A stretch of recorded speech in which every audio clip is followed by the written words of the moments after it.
This is great. Yeah. But, everybody has their own preference, Okay, good morning. Got a big envelope in the mail yesterday. Yeah. Okay, so let's get started. We'll start this chapter again. Meisha nesua shenotenet mikesef bala. This whole chapter is from whom are you permitted to accept charity, right? And of course, the concern is that maybe the person who's giving you the money is not authorized to give you the money because it may belong to somebody else. So from a married woman who is using her husband's assets, or children who are using their parents' assets, you can only accept a small amount and not a large amount. The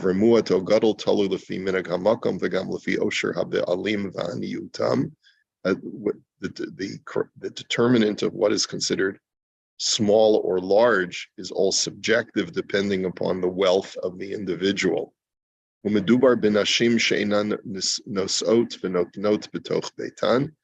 of course, when we say that you have to limit how much you can accept as a gift from a married woman, it's only in reference to a woman who is a dependent upon her husband.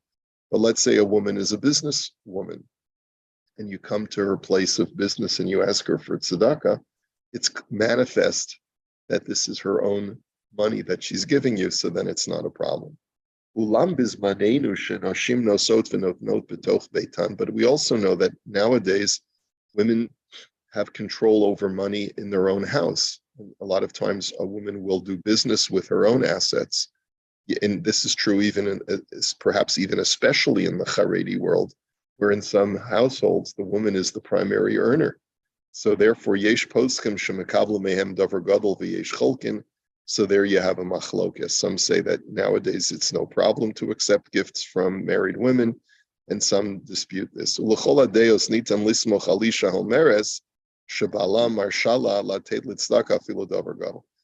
agrees that if a woman expresses explicitly, my husband has given me permission to give out as much as I like, or a large gift, so then it's fine. Now, im habal moche, if the husband protests, asur lekabel af minashim shenosot v'notnot b'toch beitan afilu davar katan. He says, if you hear the husband yelling, he says, "Who's at the door?" And she says, "Well, it's a man collecting tzedakah." And he says, "Don't give him anything." and so then it's usher.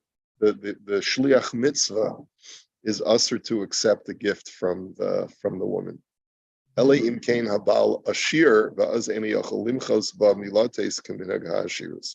Unless the man is wealthy, in which case, which is a very strange statement, the man does not have a right to protest.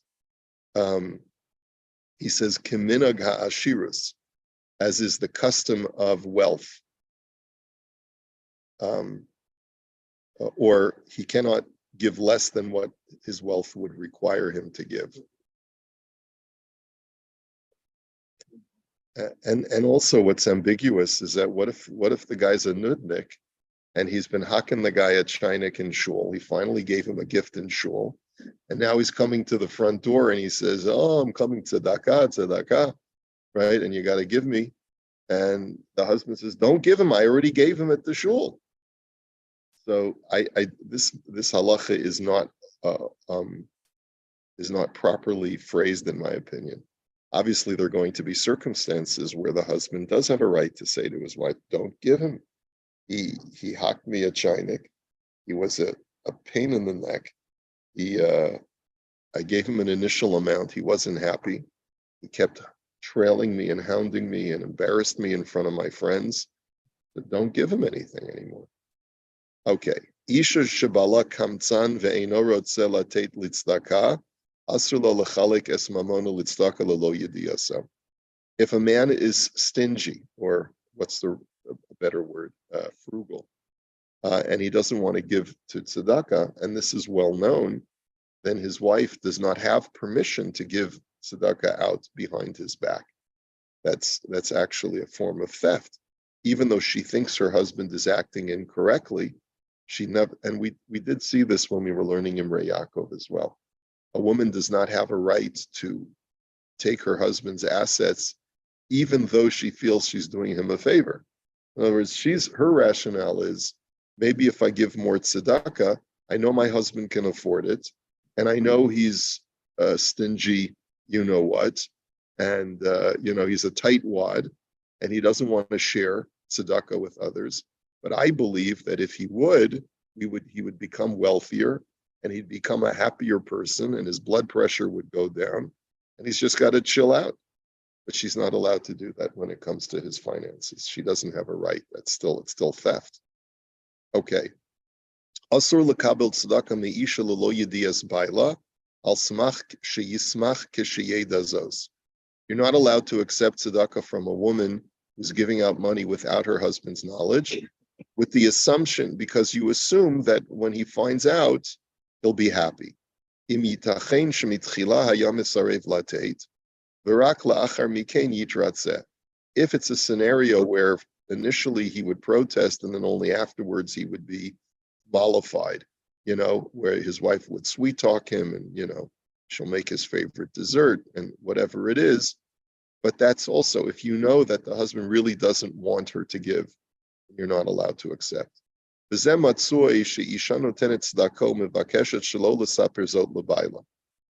You may have a situation where a woman says, I'm going to give you a gift, but don't tell my husband. And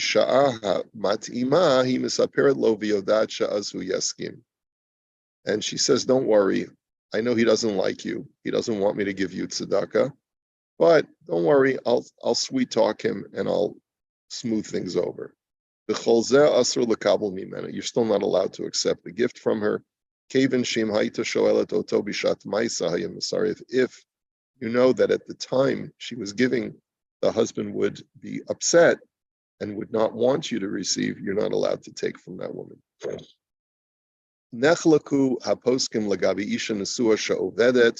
So there's a machlokus if you're dealing with a married woman who is herself working. This is really hardline stuff. There are some people who say that whatever a woman earns, it belongs to her husband. Okay? Not sure if you want to share this with your wife. It may not earn you that many points.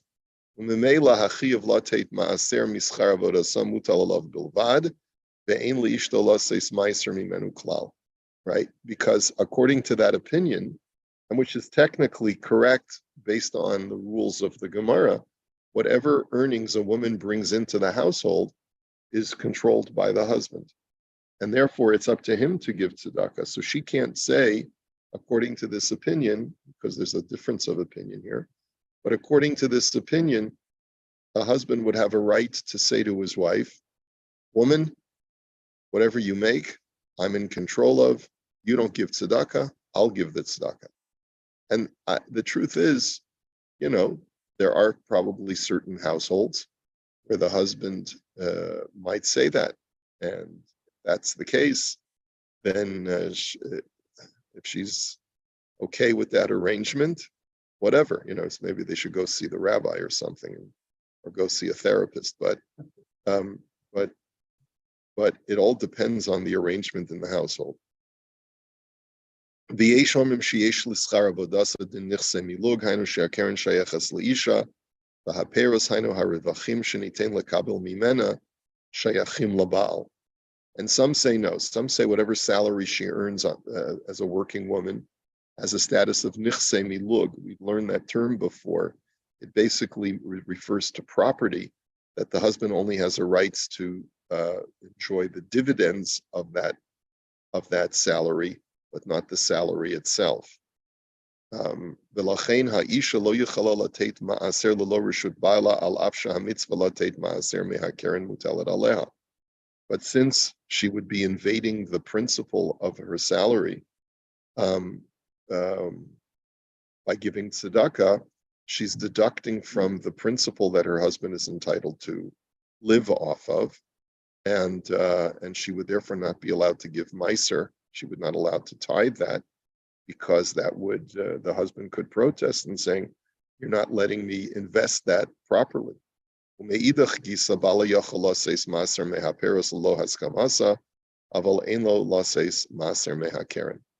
then on the other hand, since it's not fully the husband's, he cannot take a percentage of her salary and give it to tzedakah either. He would have to invest the money, and whatever perhaps interest, or if it's placed in the bank, or whatever dividends come from as a result of investing her salary, only then would he be allowed to give meiser from that. Okay. Bachura ravakash obedet.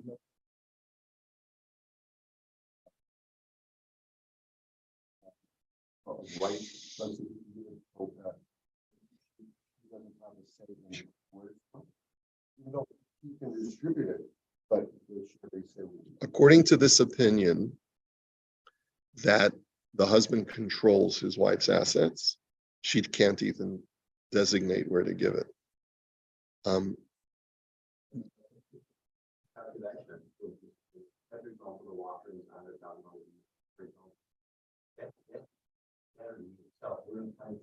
Calculation of what percentage of tzedakah, if only the interest on the online account.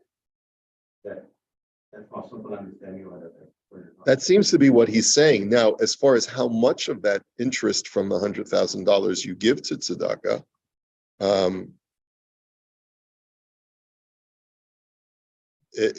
let's say she's earning 5% interest off of that money, so she gets $5,000. You could give all of that $5,000 to tzedakah, right? And right, he gets the interest; she doesn't get to touch it. Yeah.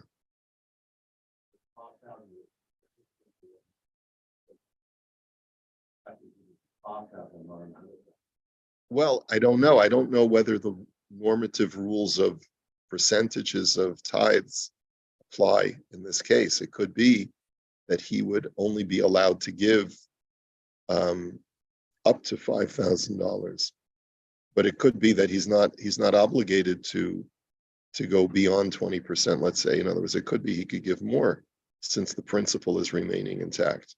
I don't know. So she in this situation, she wouldn't be allowed to give tzedakah without her husband's consent, because it's not hers to. She doesn't control it. That's right. That's right. Correct. And remember, the whole din of Meiser Ksafim is only a recommended mitzvah. It's not an obligatory mitzvah. So in a situation where, let's say, money comes in, I mean, it's almost like a partnership. Let's say money comes into a business, and one of the partners says, "I think we should give tzedakah from our earnings." The other partner can say, "No, that's not." If there's money that belongs to the corporation, you can't just unilaterally decide you want to give tzedakah. We either both agree, or whatever salary you draw from the business, that's your money to do as you please. But the money that's belongs to the corporation, you don't have a right to say what goes to tzedakah. So this is almost like a corporate entity, a husband and a wife, where she earns a salary, right? Basically, she says, you can't invade the principle without my permission. And he says the same thing. You can't invade the principle without my permission. So anyway. A single woman, if she's working, she's obligated in the mitzvah of tzedakah. It's not that women are exempt from tzedakah.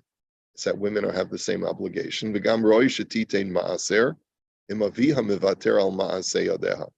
And it's proper for her to give meiser, provided that her father forgives her handiwork. Now, this is working under the assumption that the father, when a woman is not married, her father controls her assets. But that's not so clear. Once a woman becomes a bogeres over the age of 12 and a half years old, I don't know why the father would have any rights unless they have a working arrangement that as long as she lives in the house, father controls her assets. But I don't think that that's an automatic. I'm surprised at this halacha. Okay. Adam nediv lev o baishan shenotein tzedakah yoter meharoi lo asur letova ulagabos mimenu tzedakah. Here's another interesting halacha. You cannot exploit a person who gives too much. In other words, let's say a person is overly generous. I know a person like that who actually is not mentally balanced, and his wife gets upset with him when he gives a lot of money away that he can't afford to give. And so the Gabbai tzedakah, whoever's collecting tzedakah, is not allowed to take that money from him if it's well known that he's giving more than he can afford, or baishan, or he's embarrassed not to give what is asked of him, or he's prideful, or whatever it is. You're not allowed to collect tzedakah from such a person. The hagabai sheshol mimenu asid hakadosh baruch hu lihipara mimenu, and whoever does, right, God will punish that person. In other words, just because you're on a mission from God because you're collecting money for your yeshiva doesn't mean that you can exploit a vulnerable person. Ula mistam adam mutar litvoa ve'en lachshosh she'ein lo umitbayesh l'sarev. However, you are allowed to solicit someone who you don't know. In other words, you have to know for a fact that this person has this problem. You're not obligated to be fearful. Maybe I shouldn't ask this guy. Maybe he has this sickness that he gives when he can't afford it. So you can ask anyone for a large gift and hope the guy will give you. You don't have to worry that maybe he can't afford it. Okay. Ein roi legabai tzedakah lil. Oh, I'm sorry. It's 6:30. I apologize. Yeah. Okay. Have a good Shabbos, everyone, and a good Chodesh.